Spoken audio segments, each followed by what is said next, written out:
We saw the author talking about how Yeshua is greater than angels. Remember, he's better than angels. But now we're going to continue the discussion in Hebrews 2, and we covered the first 9 verses last week. So today we're going to pick up with verse 10, and we're going to continue chapter 2 of Hebrews. But let's back up just one verse and let's read through. Hebrews 2 verse 9. But we do see him who was made for a little while lower than angels, namely Yeshua, because of the suffering of death, crowned with glory and honor, so that by the grace of God he might taste death for everyone. For it was fitting for him. The word fitting there is the word Hebrew, Greek word prepo, P-R-E-P-O.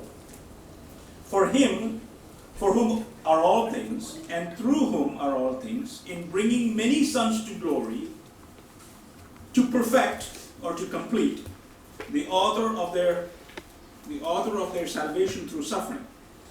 For both he who sanctifies and those who are sanctified are all from one Father, for which reason he is not ashamed to call them brethren. Question: why is it said that it is fitting for him? You see that verse?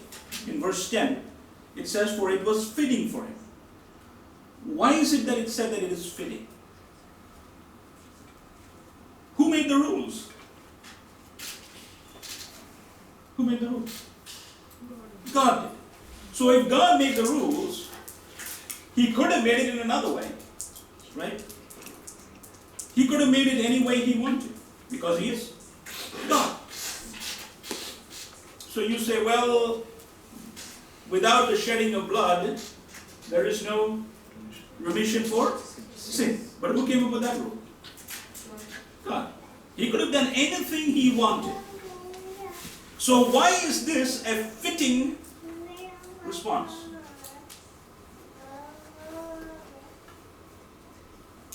The word prepo that I talked to you about, it means something that is proper, or something that is correct or right. The word prepo, it means it is proper. So what is just right? He says it's fitting. I said fitting means proper. So why is it saying that this is proper? Why is it that what he did was fitting?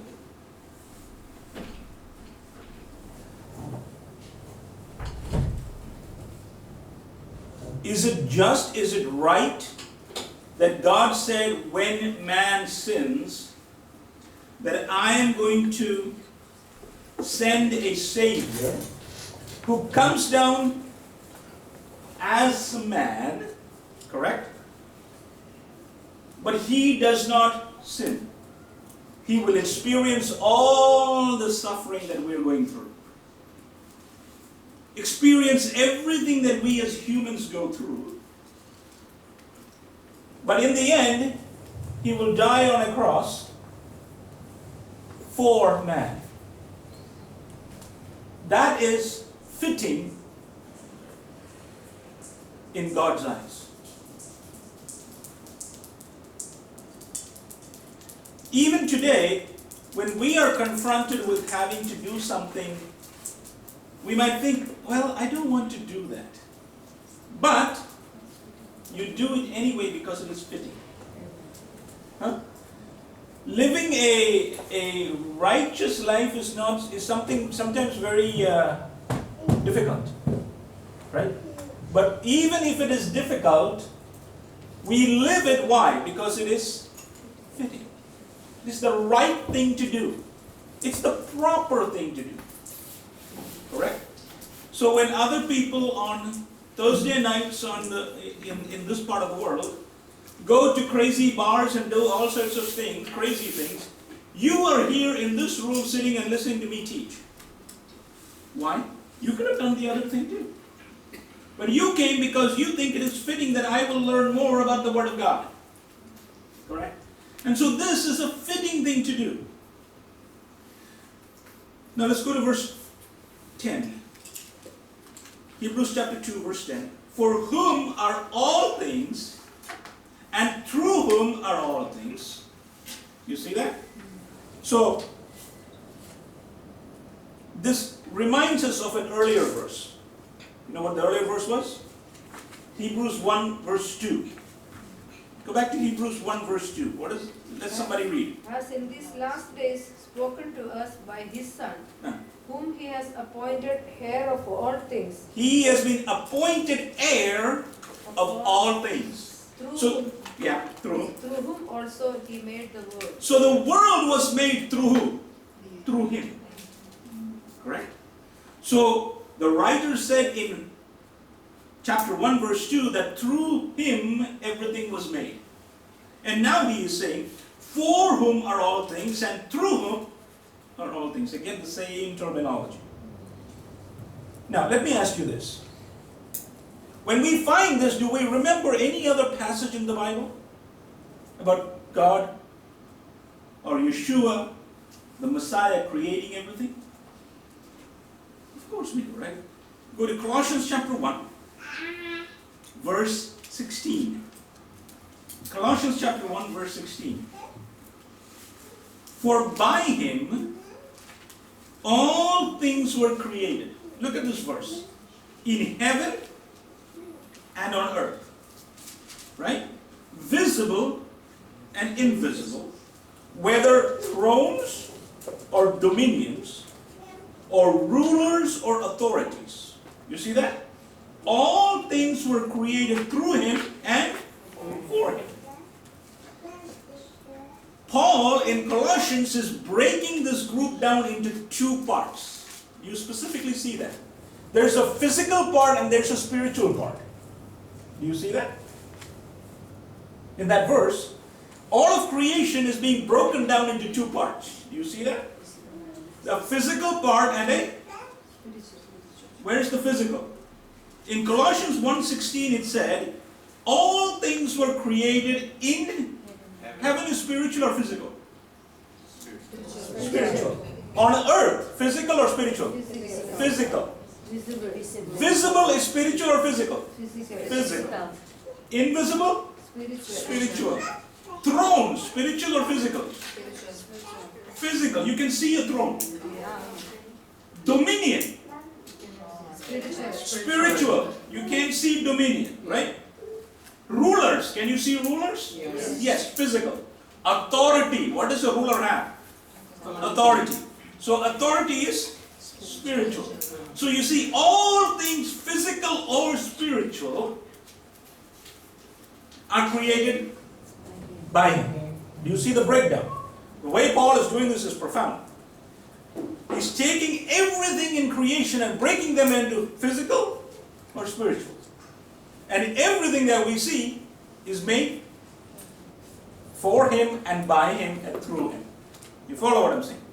Now the question becomes, if that is the case, where did Paul and the writer of Hebrews get this idea that Messiah is the creator? The writer of Hebrews said that all things were created what? Through him. Correct? And now we see Colossians, Paul is saying this was all created by him. Correct? So where are these guys getting this idea that Messiah created everything?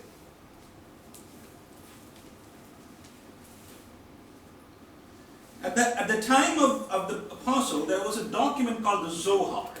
Remember we talked about this last week?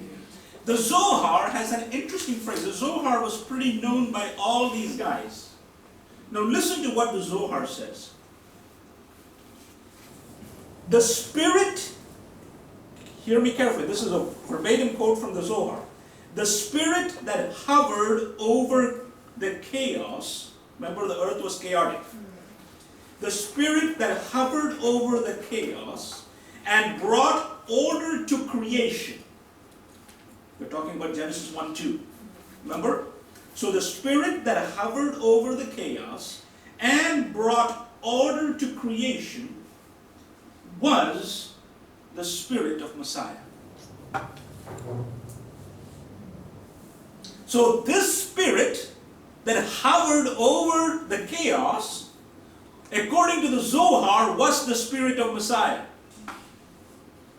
So these writers knew that the Messiah was in creation.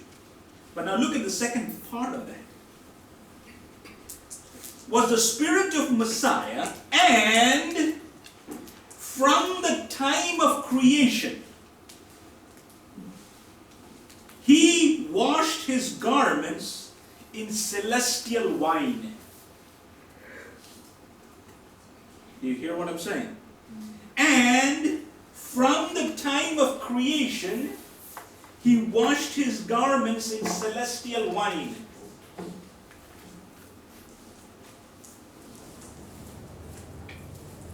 This is from the Zohar. Now, let's go to Revelation chapter 13. Well, before we go there, go here. Isaiah chapter 63. What is celestial wine? What does wine represent in the Bible?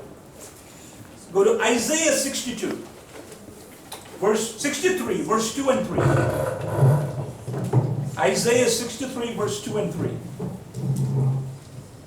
There's a man riding on a horse, and his garments are splattered with wine. Look at the verse. Why is your apparel red, and your garments like one who treads in the winepress? So why are your garments red like those of one treading the winepress? Which means what? It looks like wine has splashed on his clothes.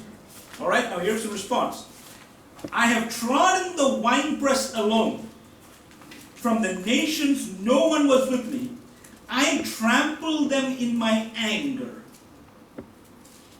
and trod them down in my wrath, and blood splattered my garments, and I stained all my clothing. So this wine that we're talking about is what? Blood. So here we see the Messiah riding on a horse, and his clothes are stained with red. They look like wine. And the author is asking here, Isaiah is saying, why is it splattered with red? And he's saying, I have killed my enemies, and their blood has splattered on my clothes. So what I'm saying is wine is a picture of the blood. Remember at Passover, we take the third cup of wine that said this is the blood. Okay? Now, with that in mind, remember the Zohar. What did the Zohar say? The spirit that hovered over the chaos and brought order to creation was the spirit of Messiah. And from the time of creation, he washed his garments in celestial wine. Meaning, from the time of creation, he did what? Blood was splattered, which means what? He was killed. From time of creation, because that's what the Zohar is saying. So, from the time of creation, he was slain. Okay? Now, with that in mind, let's go to Revelation chapter 13. Revelation chapter 13 and verse 8. All who dwell on the earth will worship him, Yeah. whose names have not been written in the book of life of the Lamb, slain from the foundation of the world. So the Lamb was slain from the foundation of the world, which is what? Creation. So here the Zohar is saying from the time of creation, he has washed his garments with celestial wine. The wine represents the blood. Book of Revelation says that if you don't have your name, or if you dwell on the earth and you don't have your name written in the Lamb's book of life, who was slain from the foundation of the earth. Let's go to one more verse. Revelation 19 and verse 13. Revelation 19 and verse 13. He is clothed in a robe, dipped in blood, and the name by which he is called is the Word of God. You see that? So he is called the Word of God, or the voice of God. Remember we talked about the voice in the first week? The Zohar is saying that from the time of creation, his garments are garments of death. The Zohar is saying exactly what the book of Revelation is saying. He was slain from the foundations of the earth. You with me? So there is absolutely no question that the writer of Hebrews knows the Zohar. Now, back to our reading here in Hebrews chapter 2. For whom are all things and through whom are all things is where we were, right? In Hebrews chapter 2 verse 10. What was he doing that for? And through whom are all things, in bringing many sons to glory, to perfect the author of their salvation through suffering. You see that? So, my question to you. He has washed his garment in celestial wine. Why? To bring many sons to glory. That's right. So let me ask you a question. Why did the Messiah come to earth?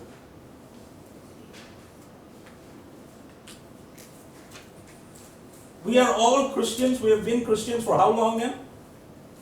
The basic question, what is the goal of Messiah?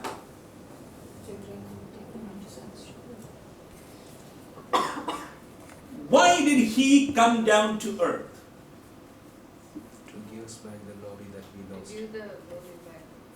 You just read it. You just read the verse. What is it?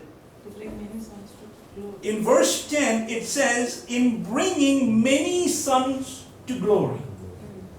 The goal of Messiah is to bring sons to glory. It is not just for you to go to heaven.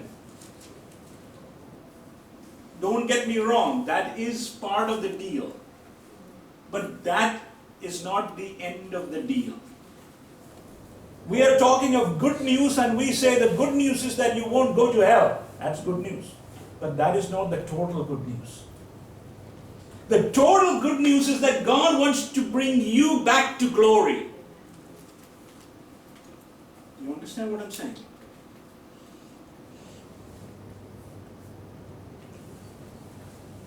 Let's back up a little bit. Let's go back and read the context from last week. Hebrews chapter 2 verse 6. What is man that you remember him?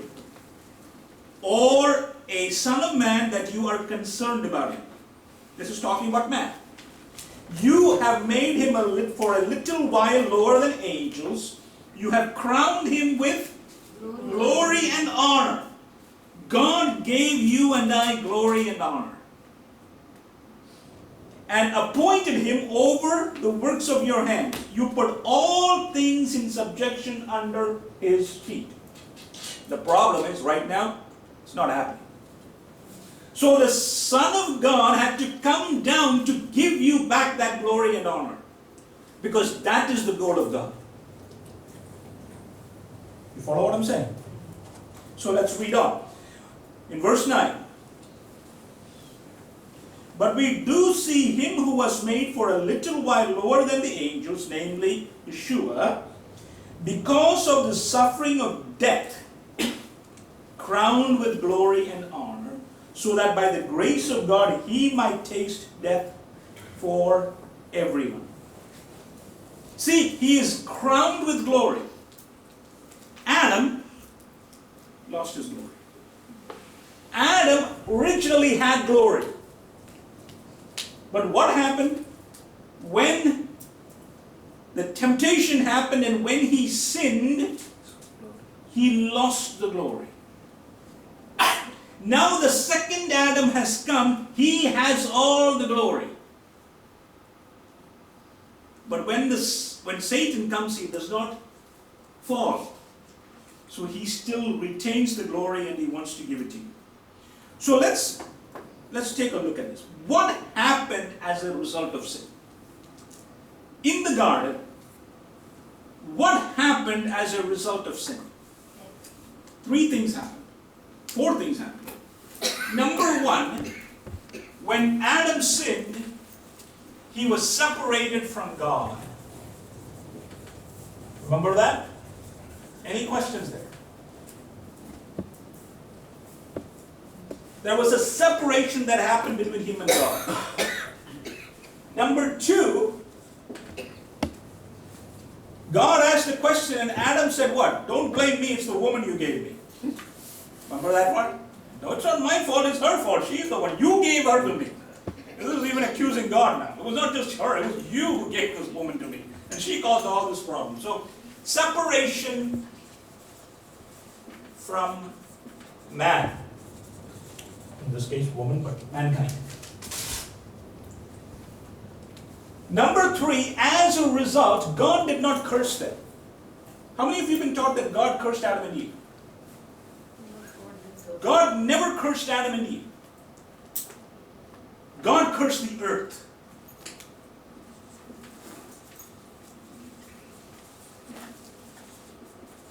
And number four, as a result of the sin, we have pain, suffering, and finally, death.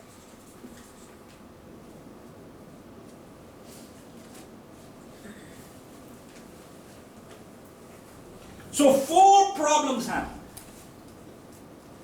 So the repair has to be what? All four. Do you see anywhere here it's saying he didn't go to heaven? No. So if the relationship was broken, then the relationship must be restored. So God sent His Son, or sent the Messiah, to repair these four things. You going to heaven is a byproduct. But the main key is these four. You understand what I'm saying? So, Revelation 21 and verse 3, it says, God will be with His people. Remember Revelation 21 verse 3. Here is the response to the first one. The first problem, here is God's solution.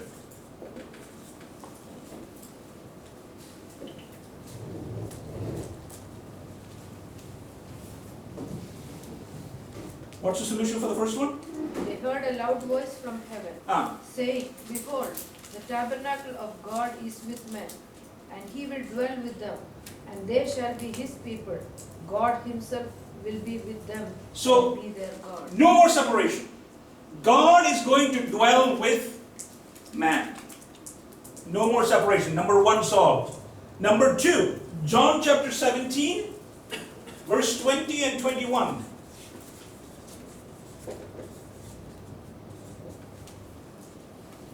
God's second response through His Son. This is the Lord's Prayer. And look what He's saying. I do not pray for these alone, but also for those who will believe in me. That is all of us. All of us who will believe in Him, right? Through their word. Yeah. That they all may be one as you. So we should all be one as you and I are one. You follow what I'm saying? This is why each one of us, although we come from a different country, United States or America or India or Philippines, we are all here because we are one. So the separation of man is gone. Number three, the earth is cursed. The solution? Revelation 21, you will find God creating a new heaven and a new earth. No more curse. Number four, pain, suffering, and death. Correct?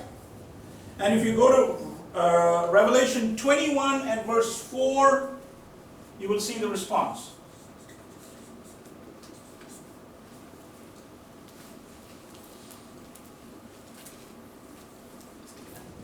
Revelation 21 verse 4. And God will wipe away every tear from their eyes. So every tear is gone. There shall be no more death. No more death. Nor sorrow. No more pain or suffering or sorrow. Nor crying. There shall be no more pain, for the former things have passed away. Every one of the problems that were created by the entry of sin has been rectified by the second Adam. Do you see what I'm trying to say?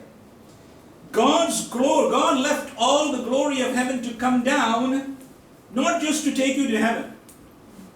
but to repair the relationship that was broken. So what is the good news? The good news is not just going to heaven, that is very important.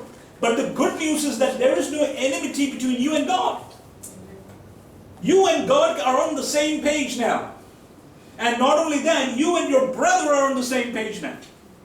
There is going to be a new heaven and a new earth where there is no more curse.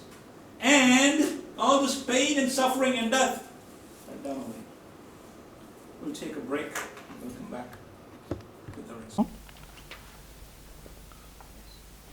So through the unrighteous act of Adam, whatever was lost was gained back through the righteous act of who? The second Adam. Okay? Now let's go to Hebrews chapter 2 verse 11. For both he who sanctifies and those who are sanctified are all from one Father. For which reason he is not ashamed to call them brethren.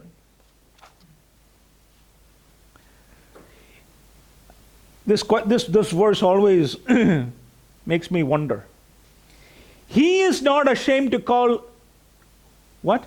You brethren. Are you ashamed to call him brethren? Huh? He is not ashamed to call you brethren. Are you so up and up that you think, hey, he is not up to my standard? Are we willing to call him brethren? Or is he our brother? But let's go back to that verse. The sanctifier and the sanctified are from the same one. Do you see that? Now, let me make sure I want to be very clear. Just because the sanctifier and the sanctified are from the same one doesn't mean you are made up of the same substance. Okay? Just because he is calling you brethren does not mean you and he are equal. Okay? Don't get the idea that, hey, he is my brother and I'm at his level. Okay? What he is made up of is something that came from heaven. What you are made up of is something on the ground. Okay? You are not equal to him, although he calls you his brethren. Understand that. Now, but how did the sanctifier and the sanctified become from the same one? This reminds me of Philippians. Remember the portion in Philippians? Go to Philippians chapter 2. We know this portion. Verse 5. Have this attitude in yourself, which was also in Messiah Yeshua, who although he existed in what? The form of God, did not regard equality with God a thing to be grasped, but emptied himself, taking the form of a bondservant and being made in the likeness of man. Something very interesting there. Who was made in the image of God? Huh? Adam. Adam was made in the image of God, correct? So he was in the form of God. Image, form, you can use it, right? And what did he do? Adam wanted to take equality with God. Because what was the sin? If you eat this fruit, you will become like. So what did he want to grasp? He wanted to grasp equality with God. You understand what I'm saying? Adam's desire was to grab equality with God. And it's the same temptation that the Satan put to Yeshua, to Jesus. You remember that? All this, let's go to Luke chapter 4. Luke chapter 4, verse 5 through 7. Azundai. Luke chapter 4. So he is showing him, Satan, the devil, the Hasatan, is showing Yeshua or Jesus all the kingdoms of the world. In a moment of time, Ah. and said to him, Ah. To you I will give all this authority and their glory, for it has been delivered to me, and I give to whom I will. See, he did not say this doesn't belong to you. When Satan said this has all been given to me, Jesus did not say no, it doesn't belong to you, because it was rightfully won by him. When Adam sinned, he became a slave of who? Satan. So everything Adam has become now the property of Satan. So he's saying, Satan is saying, I'll give you all this because it is mine. All this glory. What do you need to do? Just bow down and worship me. If you bow down and worship me, all this will become yours. Meaning, you will become God over all this. See the temptation? So that temptation came to Adam. Adam wanted to grasp onto what? Equality with God. But what did Messiah say? No. The Father's will is something completely different, and I'm going to go the Father's route. So then, the Messiah started humbling himself. And we see 7 steps in the humbling. Number 1, he did not regard equality with God something to be grasped. Number 1. He did not regard equality with God as something to be grasped. Number 2, he emptied himself. Number 3, he took the form of a servant.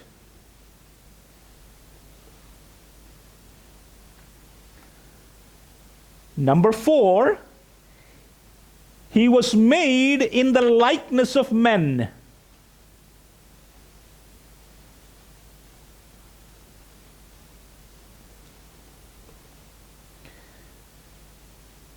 Number 5, being found in appearance as man.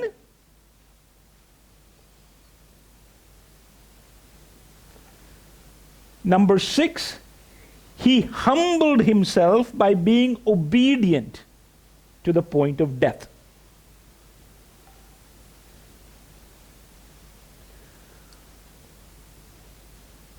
And number 7, even the death on a cross.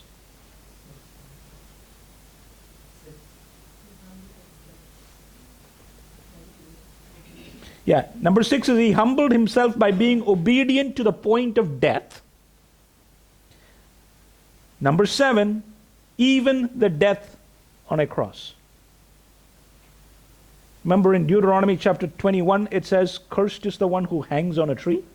So he was debased and the equivalent of being a cursed person while he was hanging on the tree. His death was not even a glorified death. It was the death of a criminal. So 7 humblings you see on Messiah's part. So now what does God do in response? So what did God do? Number 1, God exalted him. A very key point for us to remember. When you exalt yourself, God will humble you. But if you humble yourself, God will exalt you. Which one do we want? So number 1, God exalted him. Number 2, he bestowed on him a name above every name.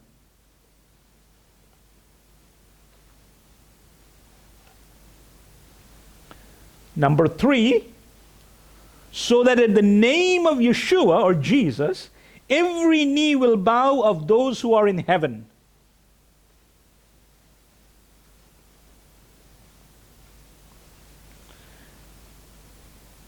Not just in heaven. Number 4, and on earth and under the earth.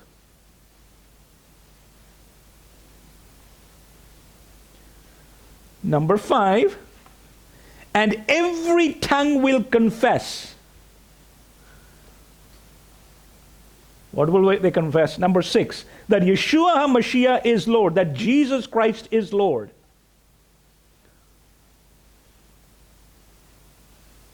Number 7, why? To the glory of the Father. So 7 humblings And you see 7 steps of exaltation. You see that? Now think about it. Adam was made of dirt, wanted to become like God. And in the process, he lost everything. Messiah, who was made of the stuff of heaven, became dirt. And in the process, he gained everything that was lost. You follow the difference? The first Adam was made of dirt, but he wanted to grab onto everything that was God, and he lost everything. The second Adam, who was originally from heaven, became dirt. And in the process, gained everything back for us. This is our salvation. This is the good news. The good news is that everything lost, the glory lost, the honor lost by Adam, has been brought back by the second Adam.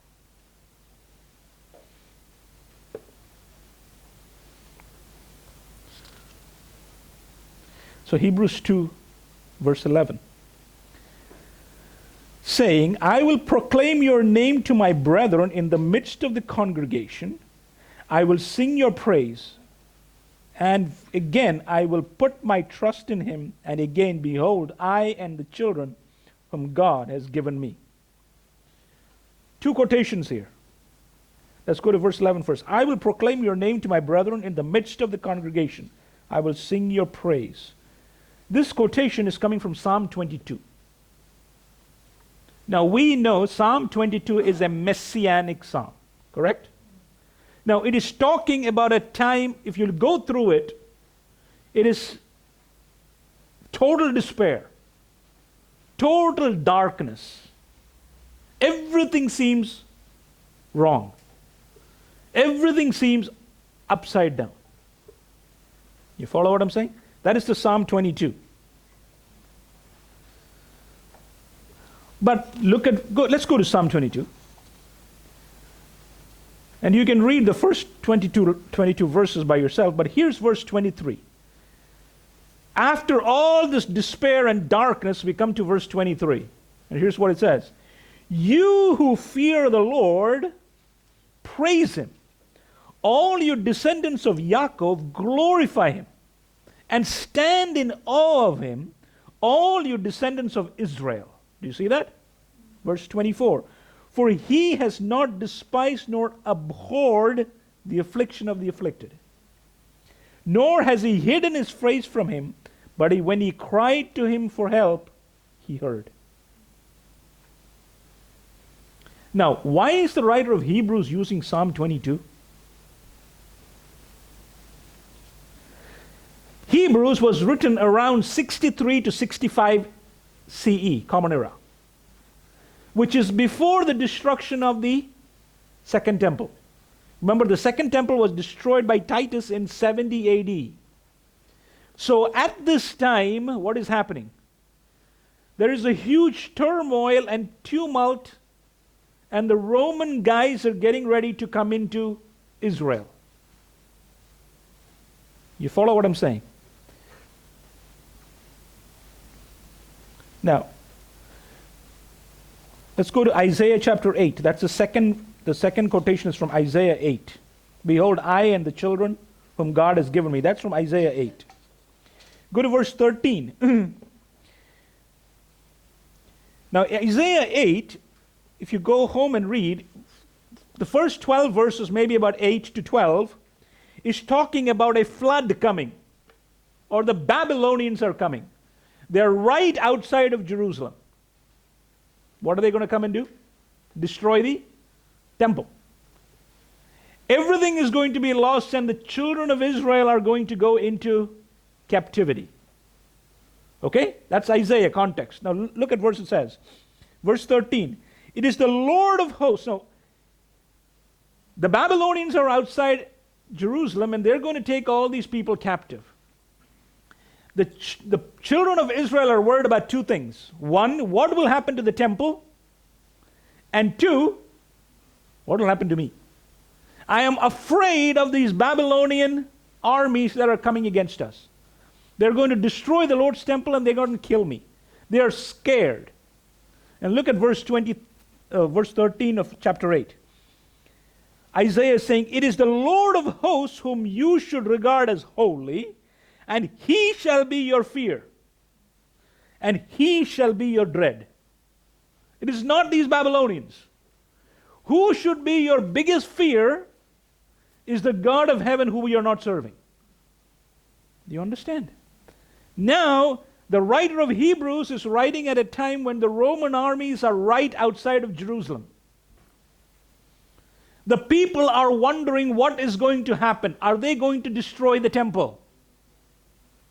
Do you understand? Are they going to destroy the temple? What is going to happen to me? Are the Romans going to come and wipe us out? And the writer of Hebrews is saying they are similar times. Back then and right now it is very similar. But I want you to remember that back then Isaiah said it is God who you should fear and dread. And I'm telling you, look to God. Now look at the rest of Isaiah. Verse 14. They, the Jewish people, are afraid that the sanctuary, the temple of God is going to be destroyed. Right? So look at Isaiah 8:14. Then he shall become a sanctuary. You see that? It is no longer the sanctuary that is built by Solomon or by Herod. Who should be your sanctuary? He. He should be your sanctuary, but to both the house of Israel a stone to strike and a rock to stumble over. Who became the stumbling block? You remember the stumbling block portion? Who became the stumbling block? The stone that was rejected became the cornerstone, but it was also the stumbling block. All right? And a snare and a trap for the inhabitants of Israel. You see that in Isaiah 8? Now go to 16. Bind up the testimony, seal the Torah among my disciples. You see that in verse 16? Isaiah 8. Bind up the testimony, seal up the Torah among my disciples. And verse 17. And I will wait for the Lord who is hiding his face from the house of Jacob. I will even look eagerly for him. Now here's the verse that is being quoted. Behold, I and the children whom the Lord has given me for signs and wonders in Israel from the Lord of hosts who dwells on Mount Zion. You see that? Now he's saying, the writer of Hebrews is implying that, hey, back then they didn't know who the stumbling block was. You believers, you know who the stumbling block is. It's the Messiah. Why don't you look to him and hold on to what he said in spite of all this trouble that is coming, because the one above, he is your sanctuary. You see the similarity? Understand? Verse 14 of chapter 2, Hebrews. Therefore, since the children share in flesh and blood, he himself likewise also partook of the same, that through death he might render powerless him who had the power of death, that is, the devil, and might free those who through fear of death were subject to slavery all their lives. What does it sound like? It's talking about some people who are subject to slavery. But the slavery people need to be freed. But the only person who can free you from the slavery is somebody who's related to you. That's why it said, therefore, since the children share in flesh and blood, he himself likewise also partook of the same. So they are in slavery. They need to be freed from slavery. But the person who can free has to be related. And so what did God do? He partook of the flesh. You follow what I'm saying? So it is reminding us of the kinsman redeemer. Remember the story of kinsman redeemer? Remember Ruth? Remember Naomi? Naomi came back to Jerusalem, right? And she had some land, but the land was given to who? It was already gone. It still belonged to the family, but she couldn't do anything in it because she didn't have any money. Remember? So there comes a Boaz, and a Boaz who is related to Naomi says, I'm going to redeem her and the land. Remember that? And freed her from the bondage and the debt that she was under. You follow what I'm saying? So, let's look real quick. I want you to understand this. Go to Leviticus chapter 25. Verse 47. Leviticus 25, verse 47. Now, if the means of a stranger, you see that? This is talking about the kinsman redeemer. Remember, I said many times before that if you read the Bible just on the surface and you think you understand the Bible, you are totally gone case. Because the Bible is telling you a lot more than what you are trying to understand. Okay, here's what it says. Now, if the means of a stranger or a sojourner with you become sufficient, and a countryman of yours becomes so poor with regard to him as to sell himself to a stranger who is sojourning with you, or to the descendants of a stranger's family, then he shall have redemption right after he has been sold. Here's the key. One of his brothers may redeem him. Do you see that? There is a relationship. Or his uncle, or his uncle's son may redeem him, or one of his blood relatives. You cannot show up on the scene and say, I'm going to buy his freedom. There has to be a relationship. A blood relative from his family may redeem him, or if he prospers, he may redeem himself. You see that? Now, what is the connection to us? Do you know this is referring back to the garden? This is referring back to the garden. Let's go back. I'll try to read. Now, if the means of Satan with you becomes sufficient, and a countryman of yours becomes so poor with regard to him as to sell himself to a stranger, or sell himself to Satan. What happened? God gave the country, the garden, to who? Along comes this little fellow, the sojourner, the stranger. He should not be in the garden. He comes in, and soon he becomes rich, meaning everything this guy had goes to who? Goes to him. And now this guy here has nothing. He now sells himself and becomes a slave of the stranger. Now, the sojourner is, or the stranger is, Mr. Big Shot. But nobody is there to redeem this man because there is no fellow countryman. Therefore, in order to redeem him, he himself also likewise partook of the same, so that he can come and redeem him from the stranger. Do you understand the picture? So this is not just talking about a sojourner in the land of Israel, but there's also a spiritual aspect of that is talking about the Garden of Eden. So why did God come down? He came down because he partook of the flesh and blood, because he had to show a relationship.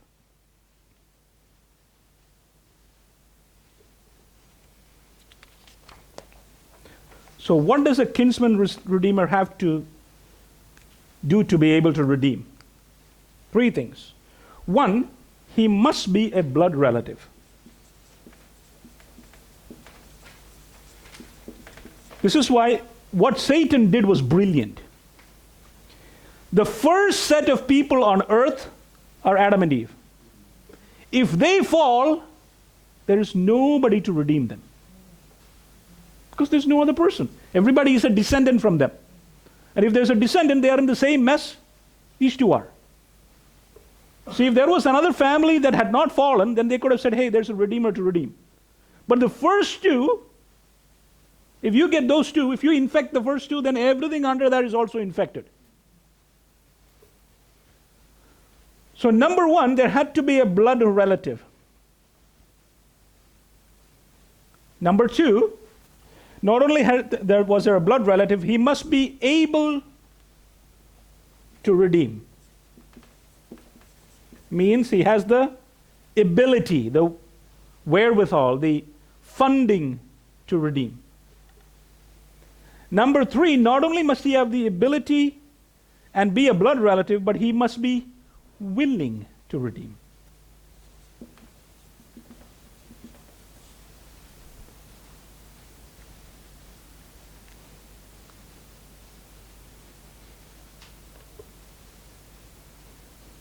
Now let's go back and read the verse. Verse 14 of Hebrews chapter 2. Therefore, since the children share in flesh and blood, he himself also partook of the same.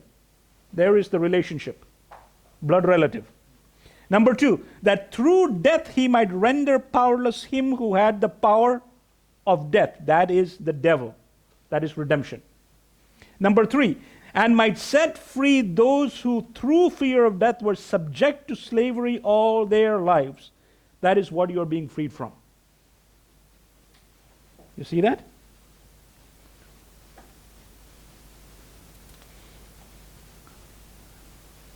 So he came not just to send you to heaven. He came so that he can redeem you and make you free from the sphere of death. You with me? So when that comes up, we need to remember, where is the first place that this kinsman redeemer is mentioned in the Bible? We have to always go back to the first instance to see what the original content was, right? So let's go to Job. Job chapter 19.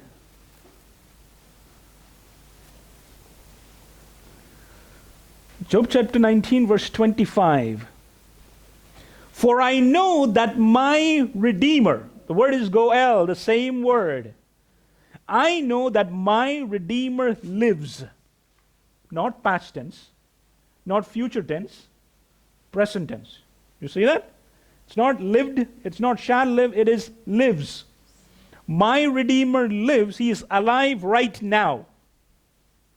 And at the last, he will stand upon the earth, and after my skin has been destroyed, I'm dead, yet in my flesh I will see God. That is resurrection. So he is talking about a kinsman redeemer who is going to redeem him even if he dies. Because this redeemer lives. And Job had no fear of going to the grave because he knows that in his flesh he will see this redeemer. Do you understand? So the job also of the redeemer was to free you from the fear of death. Now, we don't need to fear death. Now, I know all of us, including me, I'm afraid of the process of dying. Okay, because you're going to have pain, suffering, all the rest of the stuff. But to actually fear death is not required. Why? Because we will be in the presence of God.